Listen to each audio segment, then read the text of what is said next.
The more we say, get out, stop, the more it stays there. So like our subconscious to me is similar, like an inner child. It just wants to be heard. We all want to be seen, especially men. We all want to be seen. Our subconscious, that part of us wants to be seen. And what I've learned is like just acknowledging, hey, I've got a little bit of anxiety or this is happening. It's like, I see you. Or for example, if I get triggered, I want to eat food. I'm like, am I really hungry? So I stop, I validate the feelings that I'm having, that part of me. And then it's like, hey, do I need that? So I have this inner dialogue, but by working through that and some of these little mindset games mindset tools that I use, I'm learning that that emotion to want to eat or do whatever, or check out, actually goes away with a matter of 10 to 20 seconds when I just acknowledge it.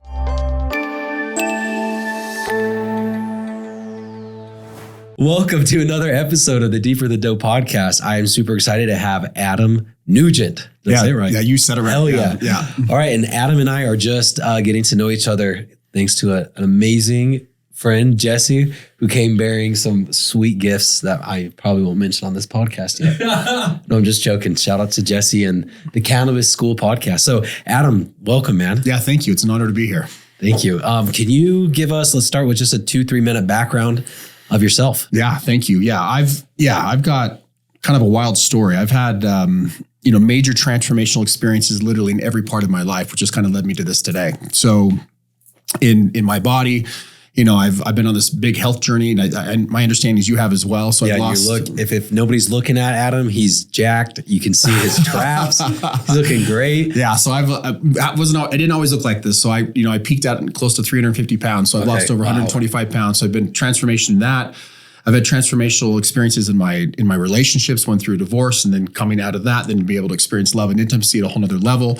And then here just recently over the last 18 months, nearly 2 years, I built an 8-figure financial services wealth management firm.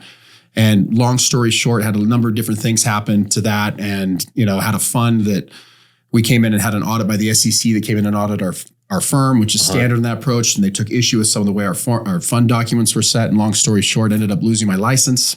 And had a several $1 million fine that was assessed against me. And having, as a man, right, so much of our identity is tied to our companies. Yep. and our worth is tied to that. And, went through the darkest of darkest moments, nearly took my life last year, as a result of it, not really understanding the gravity of really what had gone through. And, where I'm at today, kind of moving and coming through all of that is really, who am I? What have I been through and what can I do? And how can I help the world, not only do what, not only be their best selves, but also not go through what I went through. Mm-hmm. Right. And today my platform is called Burn Up. Okay. So Burn Up is a transformational men's coaching program, really designed to help people level up their life. Because I believe everything we want is on the other side of fear, on the other side of pain. And those real trying moments, as difficult as they are to be in that, that's where the magic happens, is when you lean into fear and what scares you. I hate that. Because it's so true.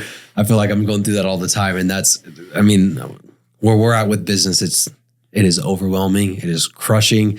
And it sucks. And then other days it's great. Oh, yeah. But I would say the majority of the days for the last 6 months have just been like, does anybody know what they're doing? Because I don't.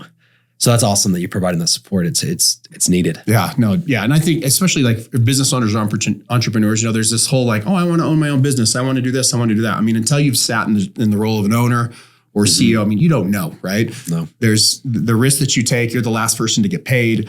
The list goes on and on and on, right? And the stress and the impact that you feel for so many people can be overwhelming at sometimes, many times actually. It sounds like you've been experiencing that here the last 6 months, right? Oh, for sure. Thinking, how many people are depending on me for a paycheck? And it's like, we went from 15 employees to like 150. I'm like, I don't know how to do that. Yeah. It's a lot. But also, and I kind of had a realization just last week. It was actually really fun. My wife's family and anyways, we all came to my house, got a babysitter, got rid of the kids, and we did some psychedelic. We had a really cool psychedelic experience together.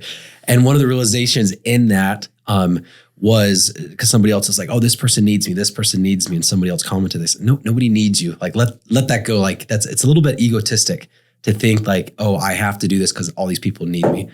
Talking about employees, and that kind of clicked with me. I'm like, yeah, these people don't really need me. They survived before.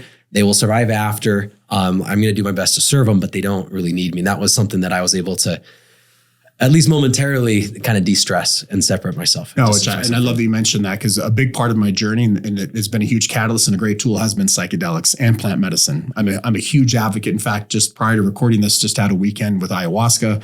And that scares me. Yeah. I've never done it. That scares me. Well, we'll need to talk. In fact, I'm so passionate about the impact that has in people's lives. I mean, it truly is transformational. Mm-hmm. In fact, coming up here later this spring, I'm actually hosting an ayahuasca retreat in Costa Rica. All right. Yeah. I'm in. Yeah. Amen. Let's do it. Like, it truly is. As long as Jesse could be there. Truly is life-changing. I get my ass kicked on psychedelics. I usually, but I mean, they're amazing, and it has changed my life. As well as with my wife, both of us together. What got you started in it?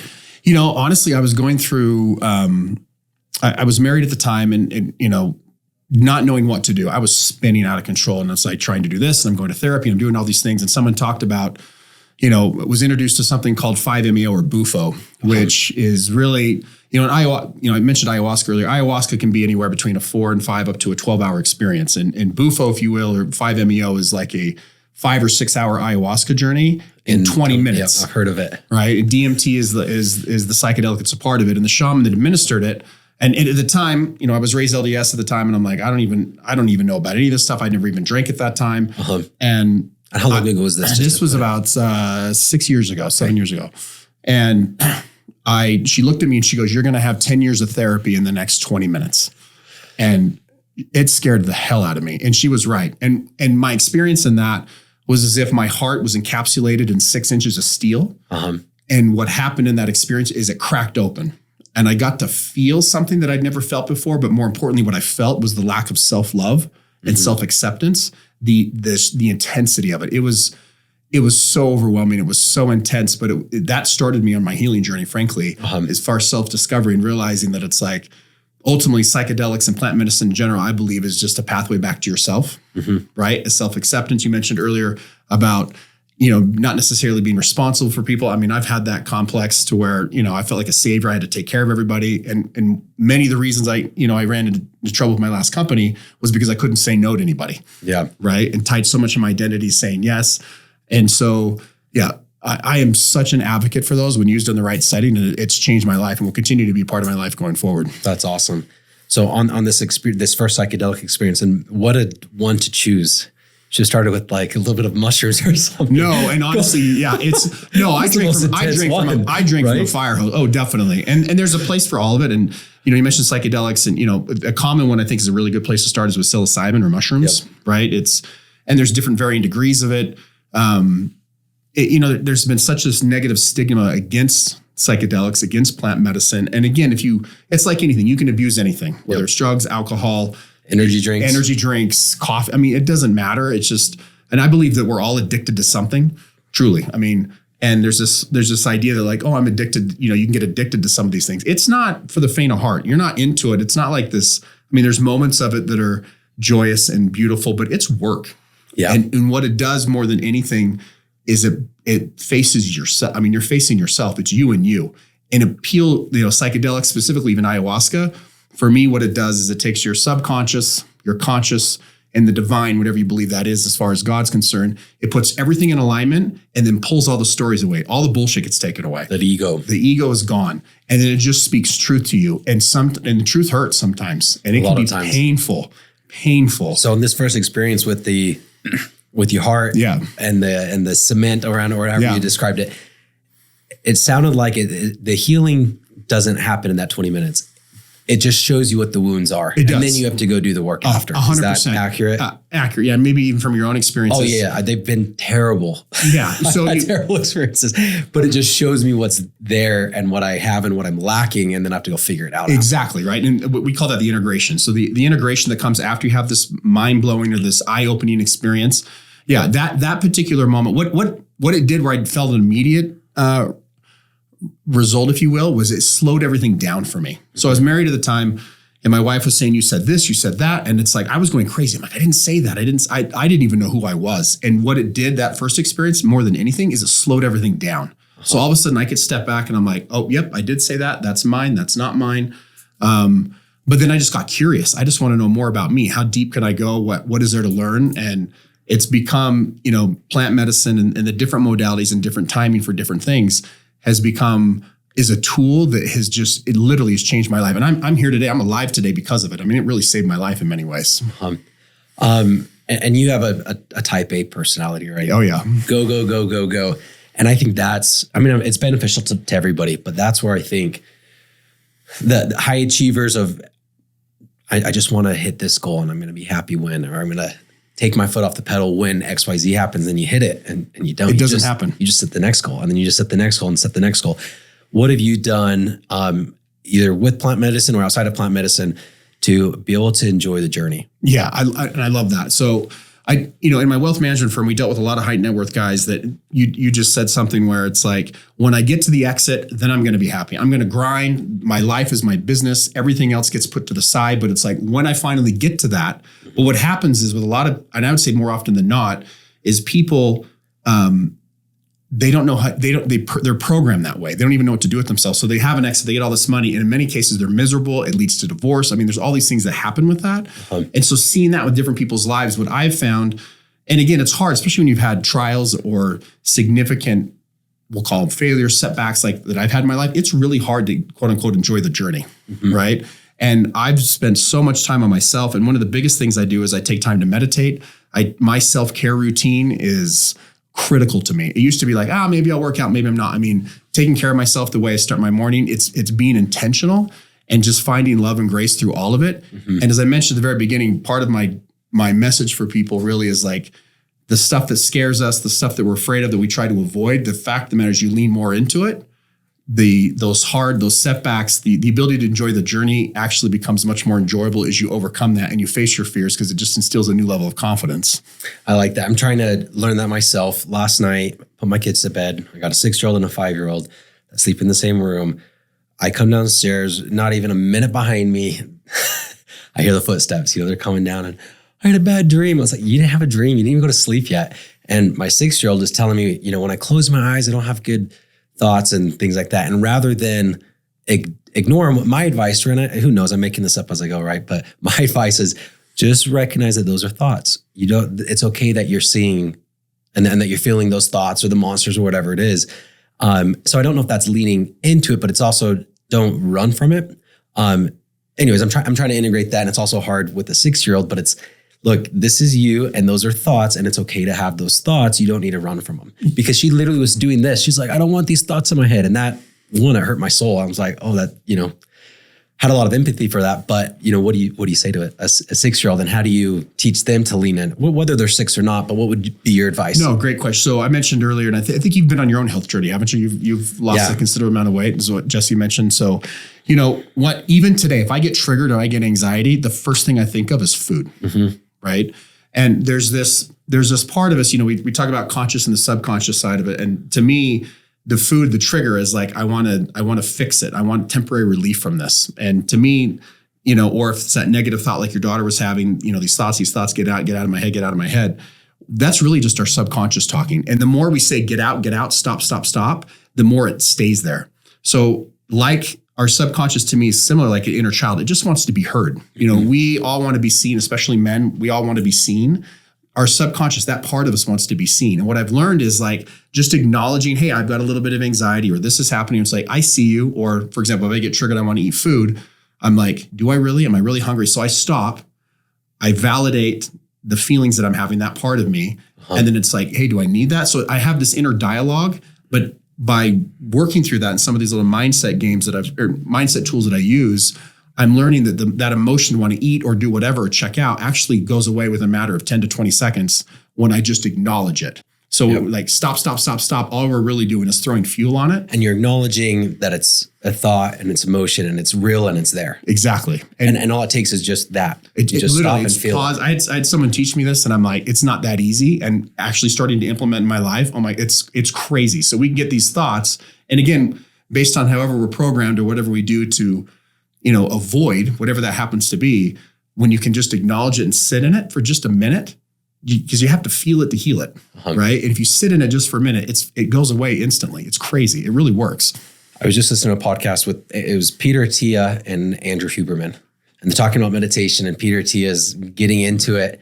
And he said that he's walking in New York City and he put his head down. And usually when you do that, people kind of move out of your way. But this person they kind of made eye contact. He was on his phone and the guy bumped into him. And he said, I'm just going to see how long I have about a 10-minute walk left. I'm going to see if I focus on the anger, if I can actually be angry for 10 minutes. He's like, it wasn't even 30 seconds. Like just acknowledging it and feeling it. Which is, anyways, it's a superpower that we all have that we just don't know how to use. Well, for sure. And I think, again, we try to avoid that pain, anger, whatever happens to be. But that's the subconscious part of us that's functioning that way. If we consciously said, I'm going to ruin my day, like let's take, again, my unhealthy eating habits for most of my life. If I don't consciously wake up and I'm like, you know what, I'm going to have a horrible day today and I'm going to self-sabotage all day long and I'm going to sit, eat. If I consciously think that way, I'm not going to do it. It's when the subconscious takes over. So yeah, it's just autopilot. It's autopilot. So it's disengaging from the autopilot. And we all get on an autopilot for once in a while. But again, if we can acknowledge it and recognize it, the ability to get off autopilot gets easier and easier and easier. And then, ultimately what my goal is now, and for, people that I'm working with, is to help people live a conscious life, right? Mm-hmm. Versus just being quote unquote on autopilot. Yeah. Which, man, that's the goal. Yeah. How many times a day can you remind yourself what's important and what's not, and being mindful and being an observer? It's hard. Yeah. It's definitely hard. You mentioned that we're all addicted to something. I think for me, and maybe for most people, it's a distraction from your mind. Like I go to food if I'm feeling stress or anxiety, because it's like, oh, I could focus on food, or I'll go to something else. Maybe I'll go to alcohol, or I'll smoke, and then I'm noticing it's like, it doesn't really matter which thing I'm going to. It's just, I don't like the state I'm in and I want to distract my mind of whatever state I'm in. What is it? I guess the question I have for you is, is it more of just like you're trying to focus on something else, or is it more of that it's providing temporary relief to take you away from what you're already thinking? I think that's the latter. So whatever that, it's like, I want to change my mindset. So I'm going to go I just want more pleasure. I want more endorphins. I want more dopamine. So I'm going to go to food this time. How many, just kind of looking at our lives, whether we're in the car or whether we're on a walk, like it's very uncommon to see somebody in the line of a grocery store or the bank that's just sitting there. Like they're on their phone or something. And it's hard to be by yourself when we do these psychedelic. So again, with my wife's family, a lot of it, and it was mushrooms. Some people were trying mushrooms for this first time. Some people were trying ketamine. Both very light doses because we're kind of easing into it. And both times I was encouraging them, like, there's a psychedelic experience to connect, which is amazing and it's beautiful. But there's a whole other experience. You don't have to do anything other than put on headphones and go in a quiet room by yourself. Oh yeah. Nobody wanted to do that. And I'm like, no, go freaking do it. And the one person that did, he had the best experience. He had the worst experience. He said he died 10 times, but he came out of it like, because he had I'm going to connect with everybody. And then I'm going to go face my demons and see, again, it was bad, but it was amazing. But most people were avoiding that. Like they didn't want to go by themselves. And I think just at a day-to-day basis, just walking around, look at how many people are looking for distraction versus how many people are comfortable sitting with themselves. Yeah, and you actually nailed it. If you look at the science, I mean, again, there's different belief patterns around this, but if you look at just the science of all of it, you mentioned dopamine, right? I mean, our brain gets quote unquote addicted or gets used to this. So dopamine, I mean, there's such an emphasis. I mentioned addicted to everything. There's so much emphasis or judgment around alcohol or drugs, but it's like you mentioned a cell phone, right? A cell phone's an addiction. It could be Netflix, it could be porn, it could be food, sugar, whatever. It's whatever you're getting that dopamine hit. And my belief is the detachment from that dopamine is what's so painful, or, quote unquote, sitting alone. So one of the easiest ways to transition, like for me, like when I was going through all the pain of, losing my company, I was checking out on whatever. It was such a painful thing. I didn't want to deal with it. And so I was finding different things to numb out on. And then ultimately, one of the biggest things that changed my life was cold water therapy. And so cold plunges, I was sometimes I was doing it 3 or 4 times a day, but I was in such a fight or flight, more of like a flight state of mind. And I was craving, I just need dopamine, just let the pain go. Yeah. And what I found is, like with cold water therapy, is you can get in the water, you get the same equivalent dopamine hit, if not more, right? My belief is that, even cold water has the same hit as if someone's doing cocaine, but there's no crash. Yeah. There's no crash to it. You can ride it out. So trying to find quote unquote healthy ways to replace the unhealthy ways of getting dopamine, I think is one of the easiest transitions to help any of us get off any sort of an addiction. But to go cold turkey on whatever it is hard. Yeah. I'll notice like when I enter stress mode or panic mode or anxiety mode, I can do some sort of meditation. And before I do a meditation, I'll usually do a breath work. Yeah. Like 3 minutes of heavy breathing, followed by a minute of holding my breath. Sometimes I'm pumping my arms or moving it until my lips get tingly, which is just something I could focus on. Yeah. And then I can kind of sit back, and it's hard to jump right into meditation without doing something before. 100%. I've also done Hoppe, or I'll do Hoppe with breath work if you're familiar with that. Oh, very familiar. Which has been amazing, other than it's a little gross. But the ceremonial aspect of it, I really like. I did the ice bath this morning as well. And I keep mine there's always ice on the edges because I keep it at 33. And it's the same, like I can go get in the ice bath for the I guess, dopamine hit, or I can go eat. The ice bath is a much better option. One thing that I've tried just a few times, just want to get your opinion, kind of sidetracked, but I think it's called Sananga. Oh yeah. And I did Sananga this weekend. I just bought some and I keep it in my refrigerator. And my wife's like, why do you do this? And I'm like, I've only done it twice by myself and then twice in like group settings.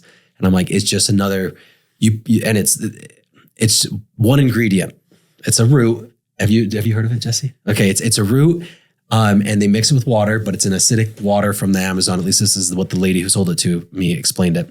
And you put a drop or two in your eyes and you blink a few times. It gets in your eyes and it burns like hell. Oh yeah. Like you're, at least for me and anybody I've ever done it with, you're pouring tears. It's not like you're just, and it stings, but it gets you focused and there's nothing you can do about it. You're just breathing and focusing. And it, again, what's happening in that? I don't know, but I would rather do that than go eat a Twinkie. Yeah.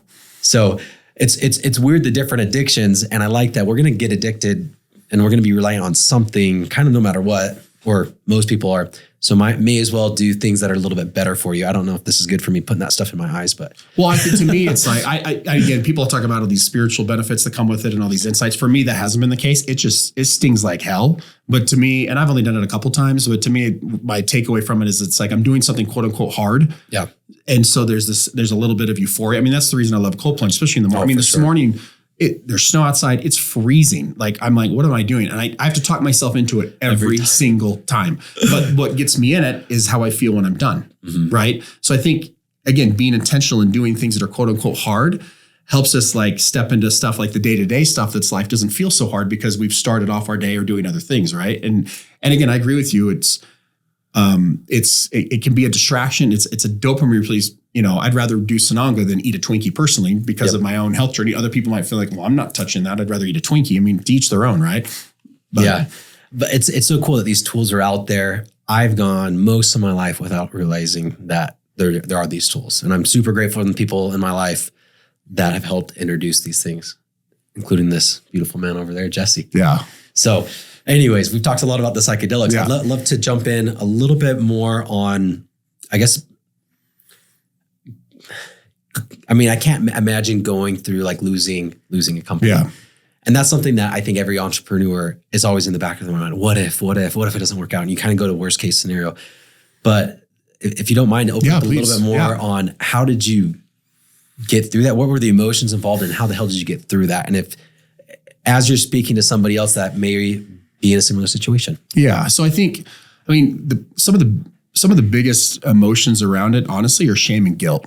Right. And it's like, one of my greatest fears, and I think we all have this to a degree, but one of my biggest fears is worried what other people would think. Right. And this was so public. So, people lost money in this, in one of the funds that we were in. And so people that I love and care about, there were a lot of, let me burn my own house down, but it affected so many people. And so the pain and the effect that it had on so many people was excruciating.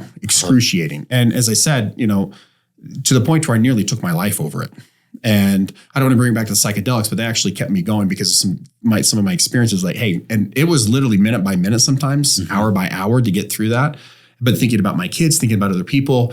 And what I started to do was I started to see other people that I viewed as quote unquote successful that had similar experiences. Right. Yeah. I believe that all of us have there's one thing to be very open and vocal about it. There's a lot of people that have failures in other parts of their life that are quiet about it. They don't talk about it, right? And they don't.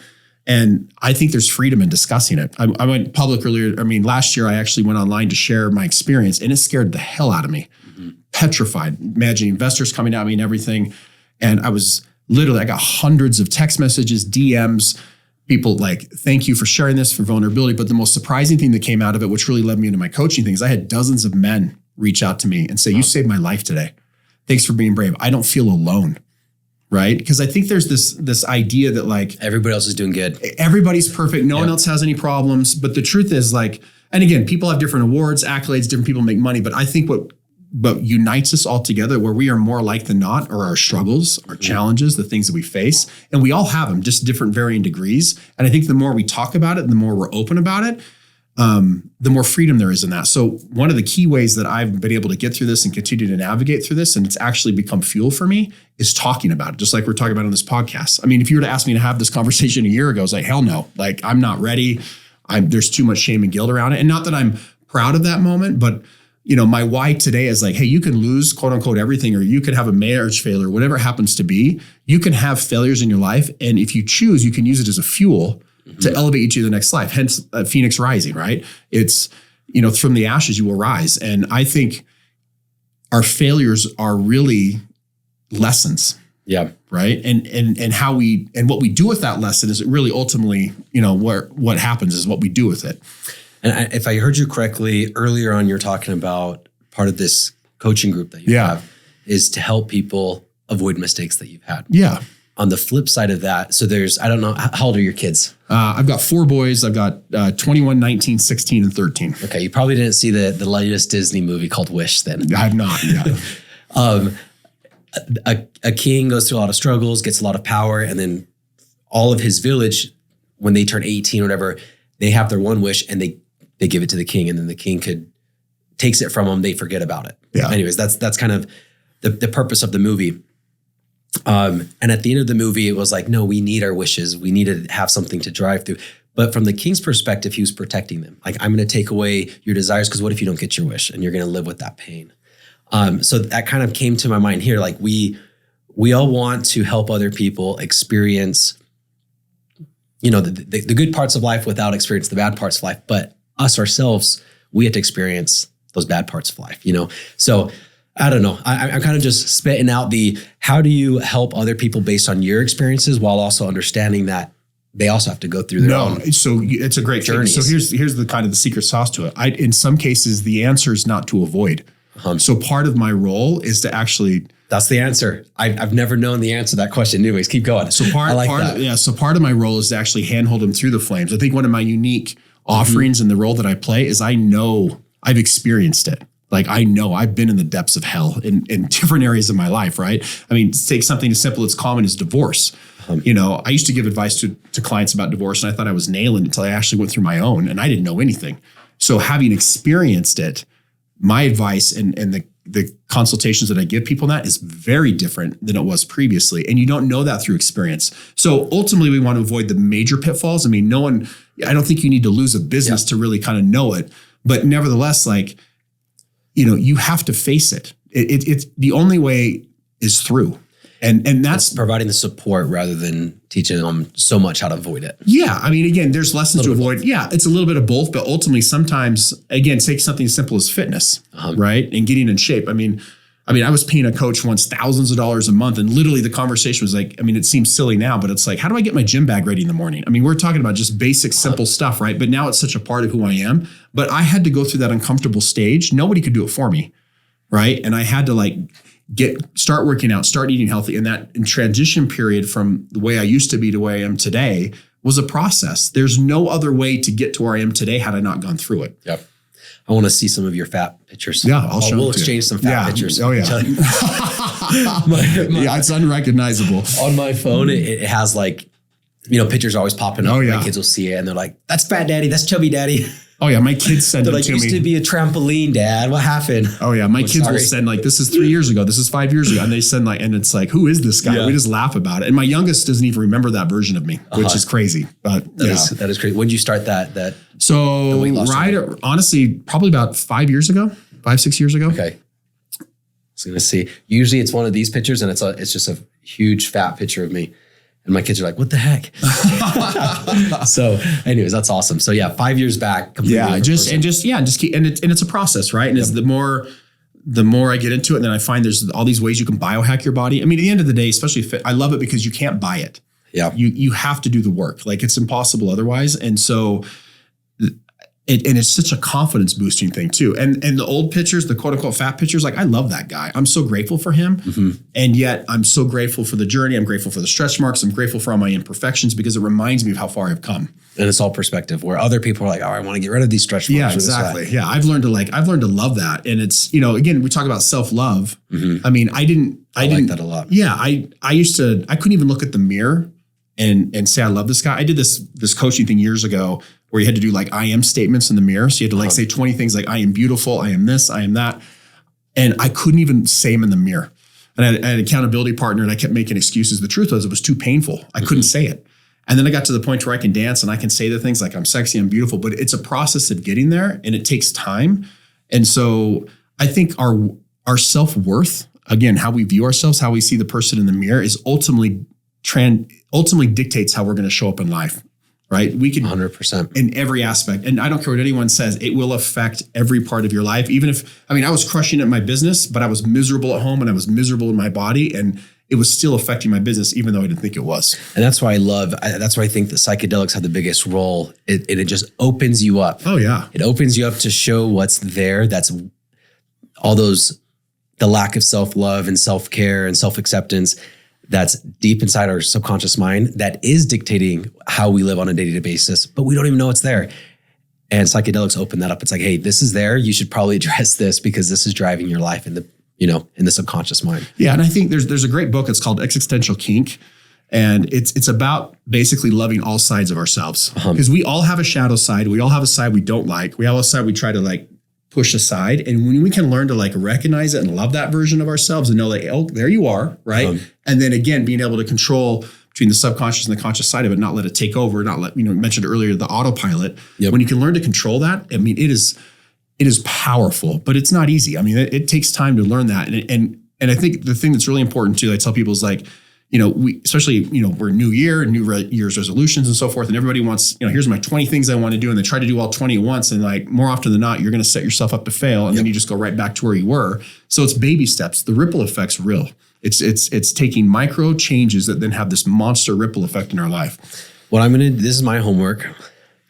I love the stretch marks thing. So I'll look in the mirror and I'm looking good. I'm down about 110 pounds and I'm getting abs, but on the bottom, I got all that extra skin of 110 pounds and I need to go look at it and I need to change my perspective. And I say, I'm grateful for that and all the things because there are 1,000 things that it taught me and I'm grateful that I'm healthy now. Yeah. So that's the next time I see my little flab on my belly, I'm going to think of that and I'm going to say thank you to Adam. Yeah. Because it's a reminder of how far you've come, right? Yes. And everybody has imperfections, right? And I could tell you oh, you look amazing. Your wife can tell you that, but you have to believe it. It doesn't matter what anyone else thinks. I need to accept that the loose skin on the bottom of my belly. That's what I'm going to do. That's my homework. Yeah. Adam, it's been amazing talking to you. I have one question I would love to end with. Yeah, please. What is the legacy that you want to leave behind? How do you want to be remembered? That's a great question. I want your failures don't define you. Our failures don't define us. Then again, you can lose everything. You can have heartbreak. You can have heart failure. That those are actually pain, fear, failures are actually gifts that can help elevate us to wherever we want to go. And you can have the biggest failures. You can lose everything, but still have everything. It doesn't your past doesn't dictate your future. I love that. And I'm a big believer in that because I don't believe in free will. So yeah, that's another conversation. Yeah, I love it. Anyways, Adam, how do listeners connect with you? Yeah, they can follow me on Instagram. It's Adam Nugent is where I post most of my stuff, or on Facebook. Yeah, just look up my name, just no space, Adam Nugent. And yeah, just sharing daily content and helping all of us to help elevate our lives. And I'm just sharing my story. Okay, I love it. Thank you for being on. Yeah, thank you for the opportunity.